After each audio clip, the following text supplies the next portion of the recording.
கோலி talk Kollywood news. எவனோ ஒருத்தன் தனுஷை ஏன் மகன்னு சொல்றான். கஸ்தூரி ராஜா குமுறல்.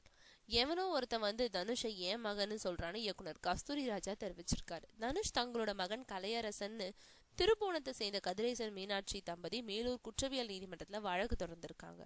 இந்த நிலையில பார்க்க தோணுதே படத்தோட இசை வெளியீட்டு விழாவில் கலந்துக்கிட்ட தனுஷோட தந்தையும் இயக்குனருமான கஸ்தூரி ராஜா பேசும்போது, பார்க்க தோணுதேன்ற தலைப்பை பார்த்ததும் என் காதலிய பார்க்க தோணுது. நான் ஒரே ஒரு பெண்ணை காதலிச்சேன், ஆனா அவங்கள திருமணம் செய்யல. இது என்னோட மனைவிக்கு தெரியும்.